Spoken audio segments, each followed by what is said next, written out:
maestro y compañeros.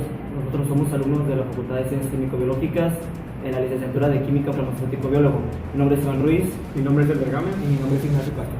Y el propósito de este video es dar a conocer información sobre el tema, la mutación de retinoblastoma. Abordaremos temas tales como qué es la mutación, quién fue su descubridor, cuáles son los síntomas principales, sus características, cuál es su diagnóstico y el tratamiento adecuado para ello. Sin más que decir, continuemos con el video. ¿Qué es la mutación de retinoblastoma? Es una neoplasia maligna que presenta principalmente durante la infancia. Se origina de células de la retina y puede tener una predisposición genética heredable, o puede ser del tipo esporádico o no hereditario. El retinoblastoma es un cáncer infantil que exige una cuidadosa integración de la atención multidisciplinaria. El tratamiento del retinoblastoma tiene como objetivo salvar la vida del paciente y preservar la visión útil, y por lo tanto se deberá personalizar. Incidencia. El retinoblastoma es un tumor de la niñez relativamente poco frecuente que se origina en la retina y presenta alrededor de 3% de los cánceres en los niños menores de 15 años. El retinoblastoma es un cáncer que afecta a niños muy pequeños. 2/3 de todos los casos del retinoblastoma se diagnostican antes de los 2 años. En consecuencia, si bien calculado de la incidencia anual, en los Estados Unidos es aproximadamente 4 casos por millón de niños menores de 15 años. La incidencia anual ajustada por edad de niños de 0 a 4 años es de 10 a 14 casos por millón, alrededor de 1 en 14.000 a 18.000 nacidos vivos. Gordon Isaac fue el primer paciente tratado con el acelerador lineal por retinoblastoma en el año de 1957. El ojo derecho de Gordon fue resecado el 11 de enero del mismo año, ya que el cáncer se había propagado, y el ojo izquierdo en cambio tenía solamente un tumor localizado, que urgió al Dr. Henry Kaplan a intentar tratarlo con el haz de electrones. Los síntomas de la mutación pueden ser asintomática, pero la gente puede sufrir ya sea pupila blanca, enrojecimiento, movimiento involuntario rápido u ojo vago. Las características de la mutación del retinoblastoma surge de la retina y suele crecer debajo de esta y hacia el cuerpo vítreo.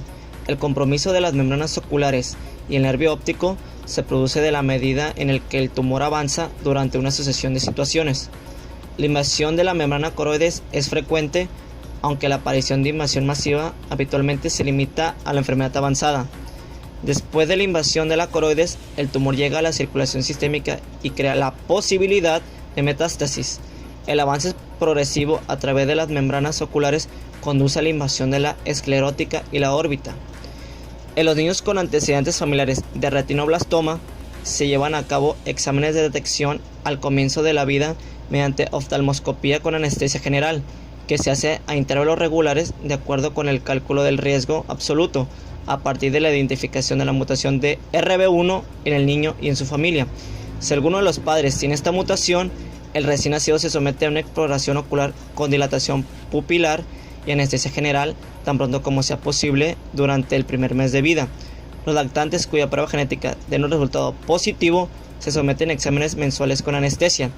Los lactantes que no contraen la enfermedad continúan con exámenes mensuales durante el primer año de vida y luego se reduce progresivamente la frecuencia de estos exámenes durante el segundo año y los siguientes años.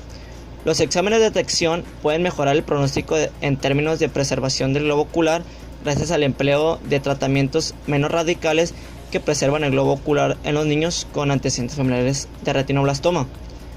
Para determinar si un paciente de retinoblastoma tiene una mutación en el gen RB1, se examinan muestras de sangre o del tumor.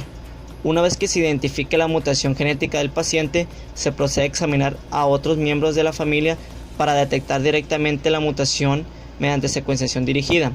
Es posible realizar una evaluación genética completa del gen RB1 mediante un análisis que incluye los siguientes pasos múltiples, como sería la secuenciación del ADN para identificar mutaciones dentro de los exones codificadores y las regiones intrónicas complementarias circundantes, o el análisis con la técnica de Southern para describir reordenamientos genómicos, o un análisis de transcripción para describir posibles mutaciones que empalme ocultas dentro de los intrones.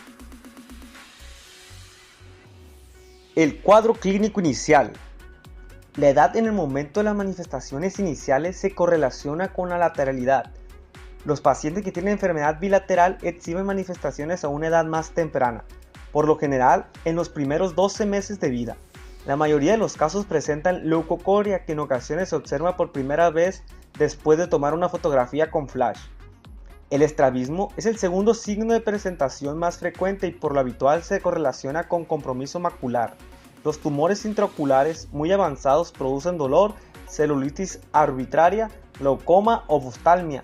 A medida que el tumor avanza, los pacientes pueden presentar enfermedad orbitaria o metastásica. Formas hereditarias y no hereditarias del retinoblastoma. La enfermedad hereditaria se define por la presencia de una mutación de línea germinal en el gen RB1. Esta mutación se hereda de un progenitor afectado o sucede a una célula germinal antes de la concepción o en el útero durante la embriogénesis temprana en pacientes con enfermedad esporádica. El retinoblastoma hereditario se manifiesta como enfermedad unilateral o bilateral.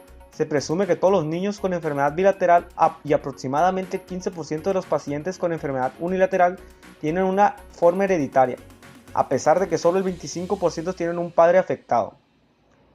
En el caso del retinoblastoma hereditario, los tumores tienden a diagnosticarse a una edad más temprana que en la forma no hereditaria de la enfermedad. El retinoblastoma unilateral en niños menores de 1 año planea la sospecha de enfermedad hereditaria, mientras que es más probable que los niños mayores con un tumor unilateral presenten la forma hereditaria de la enfermedad. Se conocen distintos tratamientos, todo depende de cómo se presente la mutación. Entre estos, el tratamiento local, basado en crioterapia, terapia con láser y braquiterapia. La crioterapia se basa en la aplicación de una crisonda a la esclerótica en la vecindad inmediata del tumor retiniano. La terapia con láser se puede usar como tratamiento primario de tumores pequeños o combinada con quimioterapia para tumores más grandes. La braquiterapia o radioterapia con placas es utilizada para tumores más grandes que no son susceptibles a la crioterapia o terapia con láser. La braquiterapia proporciona un mecanismo eficaz para el control local. Los pacientes sometidos a tratamientos de rescate ocular siempre necesitan terapia local intensiva. Quimioterapia sistémica. La quimioterapia sistémica cumple con una función en los siguientes casos: cuando la mayoría de los esquemas de tratamiento incluyen una combinación de 3 fármacos, ya sea solos o en alternancia; en tratamiento de pacientes con enfermedad extraocular y metastásica; y en el tratamiento quimiorreductor combinado con terapia local intensiva para pacientes sometidos a tratamiento de rescate ocular. Infusión de quimioterapia en la arteria oftálmica o quimioterapia intraarterial. La administración directa de quimioterapia en el ojo mediante canulación de la arteria oftálmica es un método factible y eficaz de rescate ocular, siendo el melphalan el fármaco que se utiliza con mayor frecuencia y eficacia. Sin embargo, con estas se presentan complicaciones, tales como desprendimiento de la retina, hemorragia vítrea, alteraciones motrices, entre otras. Quimioterapia intravítrea. La quimioterapia intravítrea cada vez se utiliza de manera más generalizada. En los estudios piloto se indicó que la inyección intravítrea directa de melphalan quizás sea eficaz para neutralizar la diseminación activa en el cuerpo vítreo. Quimioterapia subconjuntivial. Se emplea con frecuencia como abordaje del rescate ocular, en particular cuando la carga tumoral vítrea es alta. Esta quimioterapia ha caído en desuso en el entorno clínico debido a la formulación de nuevos tratamientos para el retinoblastoma. Radioterapia. La radioterapia se usa en casos de avance después de aplicar abordajes conservadores en pacientes con diseminación extraocular y con parte del tratamiento de los pacientes con enfermedad metastásica. Sin embargo, la radioterapia administrada a lactantes impide el crecimiento de los huesos orbitarios y produce deformidades cosméticas. Como caso extremo, la enucleación, que es la extirpación quirúrgica del globo ocular. La enucleación también se usa como tratamiento de rescate en casos de avance o recidiva de la enfermedad.